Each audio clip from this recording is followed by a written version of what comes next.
Welcome back to my channel. If you're new here, my name is Joanna. If you can hear my baby in the back, don't mind her.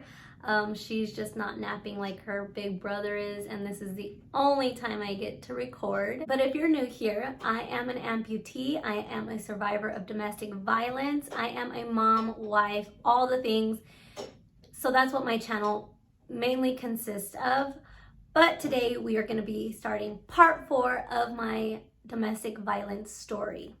So I want to add a trigger warning. There's going to be talk of abuse, physical, mental, emotional. There is going to be talk of alcohol abuse and drug use. So it could be triggering to some viewers, and I don't want to do that to you guys. So if you don't think you can handle it, please click out.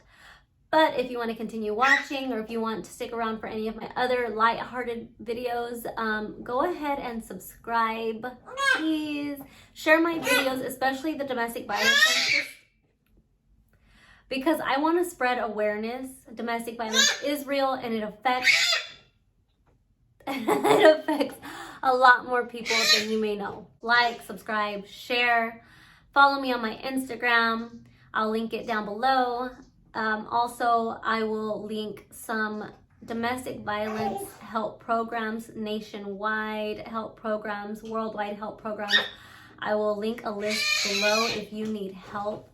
If you are in immediate danger, if somebody that you know is in immediate danger, please, please get out. I'm speaking to you with love and from experience. Where we left off in part 3 of my DV story was that my abuser left me at a bar pregnant so that he could go buy drugs. I did leave him after that. So this was the first time that during our separation I had actually left. I went back home, lived with my parents. I was pregnant. I was about 4 months at the time. You tell yourself, I'm never coming back. That was it. That's the last straw. I'm not going to put up with it anymore. But if you do not cut ties with your abuser, if you do not cut them completely out of your life, that's really hard to do. Me, I was pregnant with his child, so it was very difficult to just cut off all communication. We would talk, he would visit me because we were in different cities. He would give me hope. He would make those promises. He would just tell me everything I wanted to hear. And I was pregnant with his baby, so I thought maybe we should give it a try, but I was still hesitant. My mom was very supportive. My parents both were very supportive of me just staying there with them. They were not trying to force me to go back with him. They were not really giving their input per se. Like, they weren't telling me stay away from him, but they were just giving me their support. Like, you have us. And that every victim, survivor of domestic violence needs that support. And I'm grateful for it. But you cannot force somebody. You can offer the support, but you can't force somebody. You can't make the decision for them. At the end, it's always going to be our decision. And ultimately, my decision that I made was to go back home with him and try to make things work again. So I was at the end of my pregnancy at this point, and things were okay, I thought. To clarify, we were no longer in the rental home. Instead, we moved into an apartment. I will try my best not to get emotional, but just thinking about talking about this next part is making my stomach turn and making my heart beat a little faster. So I had just given birth. My baby was about 3 months old. I might have to re-record this because she's being so loud. Hi. I love you. Anyway, so My baby was about 3 months old at this point. He was going on 4 months old. We had just gotten him baptized. Things seemed to be going, headed in the right direction. We still bickered. Obviously, the fights were still there.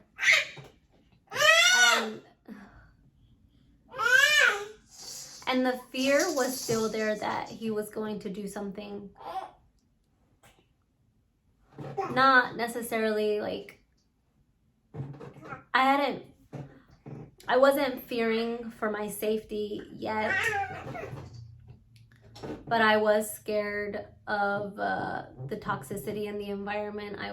It made me scared to be there, if that makes sense. I wasn't scared enough that I could say I felt like my life was in danger, but I was scared that any argument could escalate to that point. So on this particular day, we had just woken up. It was early in the morning, and as most couples do, you get on your phone.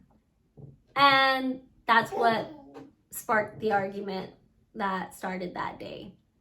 I get on my phone and I show him like a meme, and he is just like he had an attitude, and I'm very sensitive, and I thought, I thought it was funny, and he just like brushed me off, and like that was my attempt at intimacy, even though it wasn't like physical touch, it wasn't, we weren't conversating, it was just like showing each other memes. And so I thought it was hilarious. I showed him the meme, and he just like brushed me off, and I was hurt. I had my feelings hurt, and I was like, what's your problem?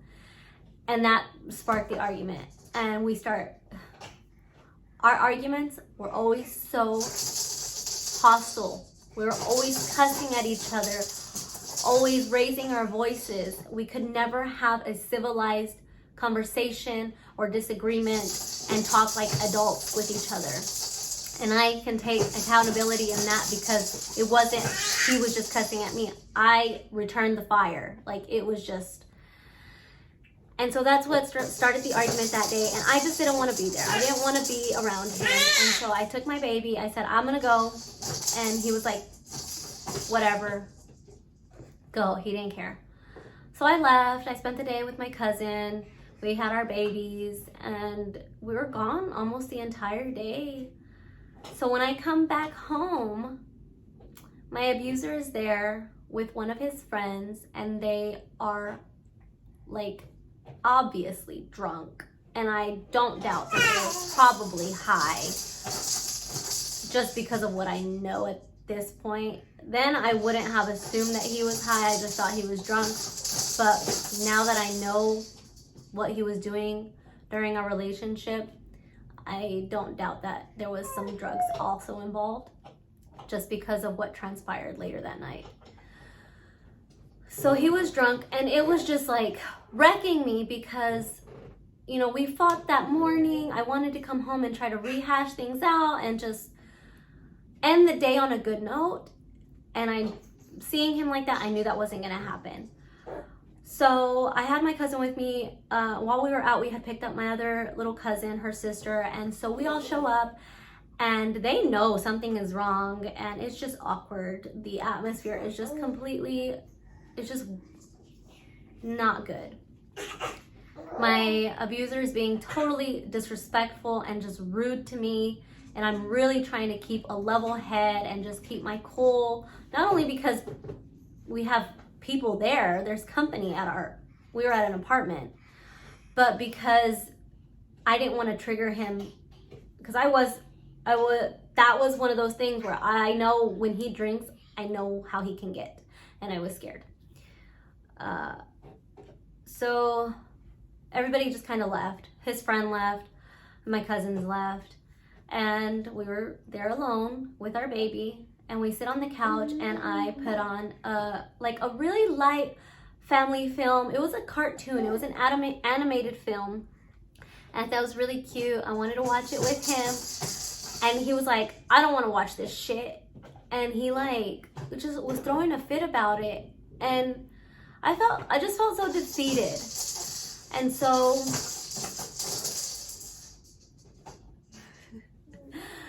so I had my baby, and I handed him our baby, and I said, I can't do this. Like, I don't even know if I said that out loud, but I know I was thinking it. And I had left my phone there on the couch. So I go to our bedroom and I just close the door, and I'm just sitting on our bed sobbing. And minutes pass, maybe not even minutes, but like it happened so quick. He comes in with our baby, he like swings the door open, and I need to add this detail in there because I feel like it's important. At the time, we didn't have a bed frame. We didn't have any kind of frame for our bed. We just had the box spring and the mattress right there on the floor. So it sat pretty low. And when my abuser walks in, he has our baby, which mind you is about 3, not even 4 months yet. And he tosses him. I am not exaggerating. I wish I was joking. I wish this was an exaggeration. He tossed him onto the bed. There is a difference between taking your infant child and placing them on the bed and getting them and tossing them onto the bed. My motherhood instincts, I snapped, guys. He walks in and he's in a rage and he's like, what the fuck is your problem? Tosses our baby onto the bed, and I snap and I get up in his face and I'm like, what the fuck is wrong with you? Why would you do that to our baby? Like, I'm just completely, and that obviously triggered him back, and he just gets even more angry that I dared step up to him and get in his face. And from there, I remember our baby is still in the bed at this point. He takes me and throws me on the bed next to our baby. And I get up and I'm still like, I am just like riled up. I'm getting in his face, and I can't remember how many times, he threw me down and I get up. But finally, he throws me down and he gets on top of me. He climbs on top of me. For reference, I am 4'11" and I'm postpartum and I'm breastfeeding. So I'm very, very skinny. I lost a lot of weight after my first baby. So I was about 111, 110. He climbs on top of me. He is 5'10", 5'9".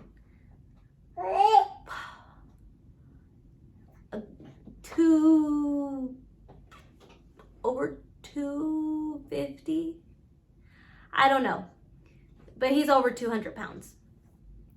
And so he's on top of me, and he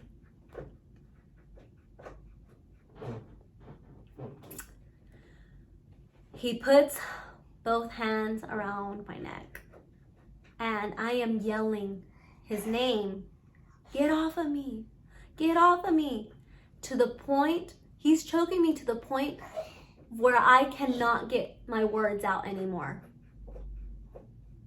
That is strangulation. So there is a difference between strangulation and choking. In my situation, I did feel like he was cutting off airflow to my brain because I felt like I was beginning to lose consciousness at this point. He's choking me with both hands. All his weight is on me, and I cannot even get a word out. I cannot breathe. My baby is next to me on the bed. I am terrified. We have a shotgun in our bedroom, loaded in the corner of the bedroom. Here's the bed, here's the shotgun, and we're on this side of the bed. He finally, for whatever reason, gets off of me and stands there. I don't know what happened, but I get up and he's blocking the doorway for me to run to the living room to get my phone. And I try to get around him, and he's not letting me get past him. And he says, what are you gonna do? You're gonna get your phone so you can call your family, call your friends? You're gonna try to get somebody to help you? What are you gonna do? And I was like, yes, get the fuck out of my way. And he won't move. He's like, no. He's like, you're gonna try to call the fucking cops. And I was like, yeah, get out of my way. Like, you're fucking crazy. And I'm trying to think of a way to get to the phone so I can get me and my baby to safety. And I see the gun. In my head, I'm thinking self-defense. I think I'm gonna freaking die. And there's the gun. So I tell him, move out of the fucking way. I'm gonna shoot you. And he like snaps, and he's like, he sees the gun. I think he forgot that it was there, because he runs towards it to get it first. I had not run towards it yet. I just told him I was gonna get it. I didn't try to actually get it. He goes and tries to get it, and I run past him, because that's my opening. He moved, I run past him. My baby's still on the bed. So I run past him, I grab my phone, and I'm trying to get it unlocked, and just as I'm dialing 911, he gets it, and he throws my phone, and it shatters in our kitchen. He throws it. We had vinyl flooring, so it's completely shattered. And I'm just like, he's gonna fucking kill me.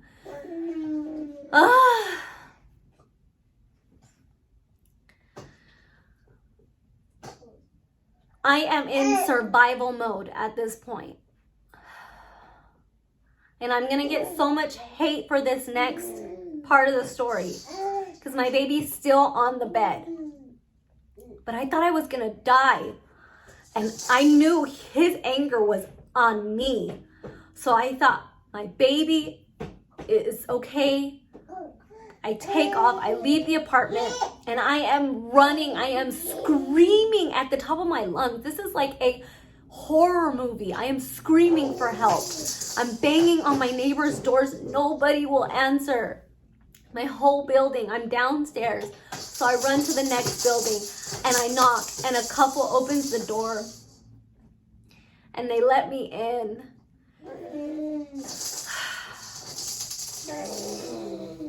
And they let me use their phone, and I call 911, and they know. I try to explain quickly to the couple what's happening, and they're like, oh my gosh, is he still out there? You can stay here until the police come. I've got goosebumps, guys. And I'm like, I have to go get my baby.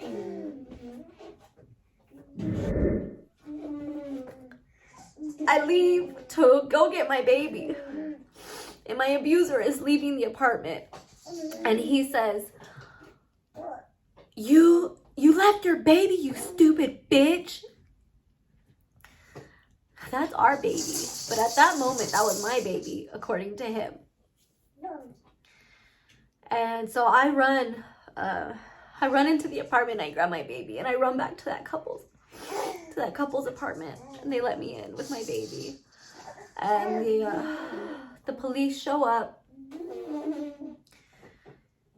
and they ask me what's going on. My abuser had several weapons in the apartment at the time. And mind you, he was on probation for his possession charge. So he wasn't supposed to have any guns. And I didn't have the keys to our truck, so I don't know if I had the keys to our truck, actually. I don't remember, but our truck was there. But the police, they offered to drive me and my baby to a family member's house. And I don't have a phone, so I can't call anybody to let them know, hey, I'm coming. So we show up, and we're at my family member's house, and I don't realize they're like having a whole get together. So when I show up at the door with these cops and my baby, there's like a whole audience. There's Mexican families, we're big. And there was a bunch of people there, and I am just mortified. I'm so embarrassed But I'm so, like, just the emotion that's running through me because I thought I was gonna die. My baby was in danger.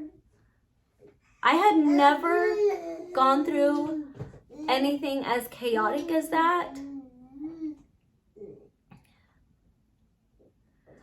And my family took me in immediately.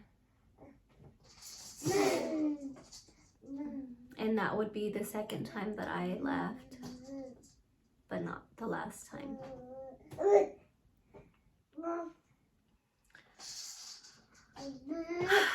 I'm thinking about, you know, if I should apologize for getting so emotional. But talking about it just puts you back into that place, and the anxiety just rushes back over you. That's real shit that happens. People go through that, not just men, not just women, not just moms, not just dads. People go through that.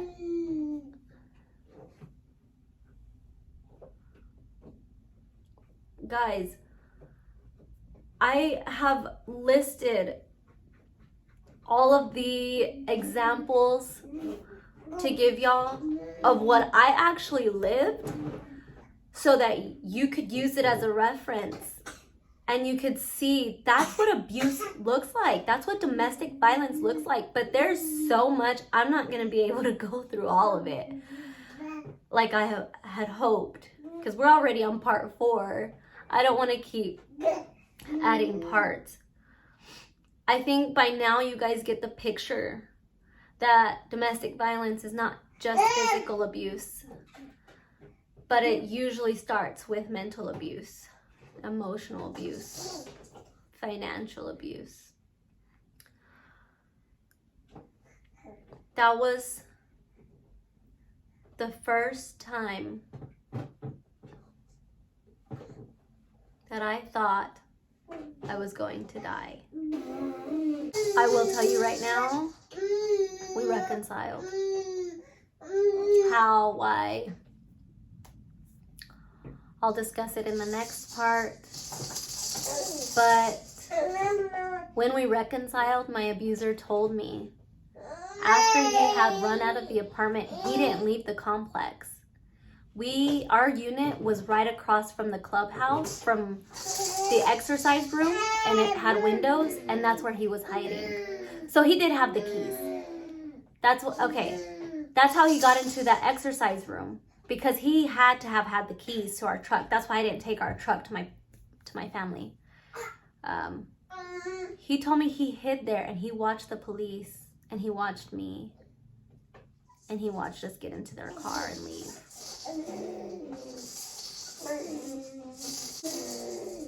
I don't understand what goes on in the mind of somebody like that.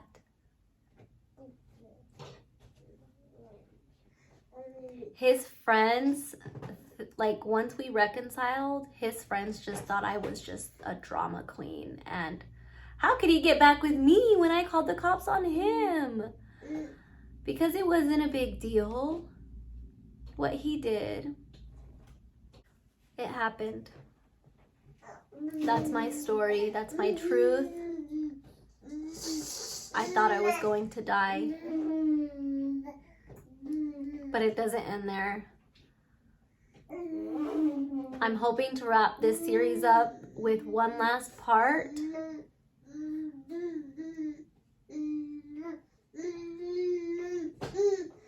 I want...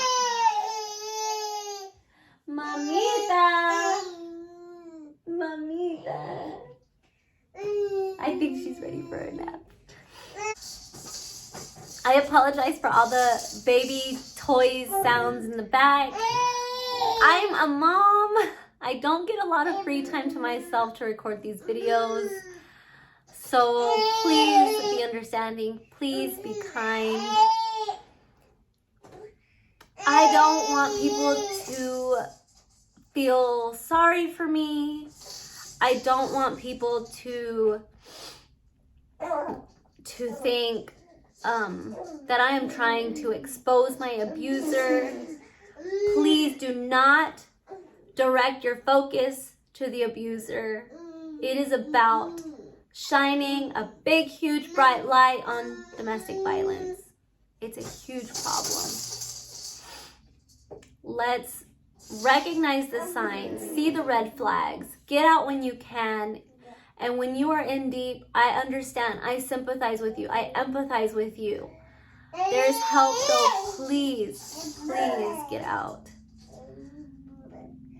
And if you're a family member and you know, or you're a friend and you know somebody is getting abused, that they are in a very violent or toxic relationship, offer your support. And don't be upset when your friend, the victim, does not take your advice or does not leave, because it's harder than it looks. We become enthralled in this, like we are brainwashed.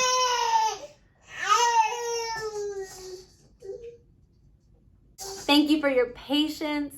Thank you for your support. Please check out the links below for domestic violence help. You're not alone. You're not alone, and you have a choice. Get out. Bye. I'll see you guys in the next one.